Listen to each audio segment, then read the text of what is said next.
প্রথম কথা হচ্ছে, আমরা বাম ফ্রন্ট সবসময় মনে করি, যেহেতু দুর্নীতির বিরুদ্ধে লড়াই করছি, দুর্বৃত্তের বিরুদ্ধে লড়াই করছি, গণতন্ত্রের পুনরুদ্ধারের জন্য লড়াই করছি, সাম্প্রদায়িকতার বিরুদ্ধে লড়াই করছি, মানুষের অধিকার প্রতিষ্ঠার জন্য, তার রুটি রুজি, শিক্ষা, কাজ, কল কারখানা এবং কৃষির জন্য। সেজন্য কোনো সাম্প্রদায়িক দাঙ্গাবাজ, কোনো গুন্ডা, বদমাশ, মস্তান এবং কোনো লুটেরা, দুর্বৃত্ত বা দুর্নীতিগ্রস্ত, তাদেরকে বামপন্থীরা আমরা দূরে সরে দিই। আমাদের মধ্যে দু একটা এরকম ঘুণ ধরা, পোকা ধরা কিছু পেলে সেগুলোকে আগে ফেলে দিতে হয়, এবং অতীত দিয়েছি, এখনো দিচ্ছি। আমাদের প্রার্থীদেরকে আপনারা দেখেছেন।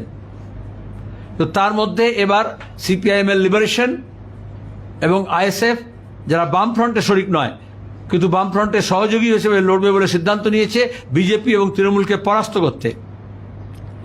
তাহলে যাকে আমরা পরাস্ত করব, তাকেই বগল দাবা করব, সেটা কোনো সুস্থ রাজনীতি হতে পারে না। সিপিআইএম, বামফ্রন্ট এটাকে অ্যাপ্রুভ করে না।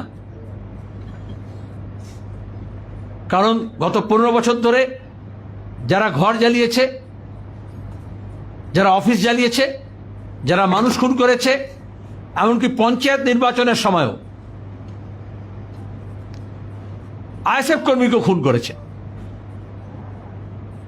সেখানে আমি মনে করব বামফ্রন্টের কোনো দল যেমন নয়, সেরকম আইএসএফ এর যারা সমর্থক এবং দরদি আছেন, যারা কষ্ট করে সংগঠন দল গড়ে তুলছেন, নির্বাচনের সময় রাতারাতি মাইগ্রেট করে এক দল থেকে আরেক দলে গিলে তাতে মানুষেরও লাভ হয় না, ভোটারদেরও লাভ হয় না, সেই দলেরও লাভ হয় না। গত নির্বাচনের সময় বিজেপি আর তৃণমূলের এরকম এক্সচেঞ্জ প্রোগ্রাম আমরা দেখেছিলাম, যেমন মানি এক্সচেঞ্জ প্রোগ্রাম থাকে, দেশি বিদেশি মুদ্রা বিনিময় হয়, সেরকম বিজেপি তৃণমূলের মধ্যে দুর্নীতিগ্রস্তদের মুদ্রা বিনিময় হয়েছিল। ভোটের পরেও দেখেছি আমরা, মানে মুদ্রা মানে যারা মুদ্রা নিয়ে কাজ করে আর কি। যখন বদল করা হয়েছিল, আমি ক্যালেন্ডার শুনতে চাইনি, যখন আমরা একটা কথা বলছিলাম, সরি প্লিজ হ্যাভ পেশেন্স।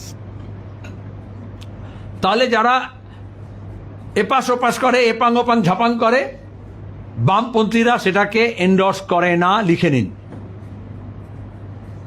এটা কোনো ব্যক্তির ব্যাপার না। রাজনীতির মধ্যে যে জঞ্জাল আছে, আমরা সেই জঞ্জালকে অপসারণ করছি। জঞ্জাল কখনো একটা বিন থেকে আর একটা বিনে চলে গেলে সেটা শুদ্ধ হয়ে যায় না। আর এখানে বিজেপি বা তৃণমূলের মতো ওই মুকুল রায়ের সময় যেরকম ছিল, এখানে কোনো ওয়াশিং মেশিন নেই, যেখানে একদিকে চোর ঢোকাবে, ডাকাত ঢোকাবে, আর অন্যদিকে সাধু হয়ে বেরিয়ে আসবে, মৌলবি হয়ে বেরিয়ে আসবে। কখনো এটা হতে পারে না। সেটা আমরা জানিয়ে দিয়েছি, আপনাদেরও জানালাম, ওয়ান্স ফর অল। কারণ রাজনীতিতে একটা নীতি এবং নৈতিকতা বলে প্রশ্ন আছে। ফ্রেশ ঝকঝকে সমাজে বিভিন্ন ক্ষেত্রে যারা স্ট্রাগল করছেন, স্ট্রাগল করে উঠে এসছেন, অর্গানিক লিডারশিপ আমরা লেফটে আপনাদের সামনে হাজির করেছি এবং বলেছি যে বিজেপি তৃণমূলের বিরুদ্ধে আমাদের লড়াই, তাদের কাছে এরকম ফ্রেশ নেই, তারা রিসাইকেল বিনস। আমরা বামফ্রন্ট যেরকম কোনোভাবেই, সিপিআইএম যেমন কোনোভাবেই রিসাইকেল বিন হতে চাই না, সেরকম আমাদের যারা সহযোগী আছে তাদেরকেও আমরা বলেছি এবং বলছি যে রিসাইকেল বিন হবেন না। তৃতীয়ত, এই যা উত্তর ভারতে ছিল, পশ্চিম ভারতে ছিল, দক্ষিণ ভারতে ছিল, পশ্চিমবঙ্গে কখনোই ছিল না, টাকা পয়সার বিনিময়ে টিকিট বিক্রি করা। এটা করে লাভ হয়নি। বিএসপির ক্ষেত্রে আমরা দেখেছি দলটাই প্রায় উঠে গেছে, নাম করে বলছি আমি। সুতরাং ভোটের মুখে এ এত টাকায় টিকিট পেল, ও অত টাকায় টিকিট পেল, এগুলো বাংলার রাজনীতিতে প্রথম মমতা ব্যানার্জি চালু করেন। চিট ফান্ডের লোককে, ঝাড়খণ্ডের এমপি রাজ্যসভার, ওখানে ইলেকশন বাতিল হবে, 100 কোটি টাকার বিনিময়ে তাকে পশ্চিমবঙ্গ থেকে রাজ্যসভা মেম্বার করে দেন। কোথায় সে এমপি? জেলে। তারপরে তাহলে সেখানে পুরসভা নির্বাচন হোক, পঞ্চায়েত নির্বাচন হোক, লোকসভা নির্বাচন হোক, রাজ্যসভা নির্বাচন হোক, বিধানসভা নির্বাচন হোক, মানি ব্যাক পলিটিক্সের বিরুদ্ধে আমরা লড়ছি।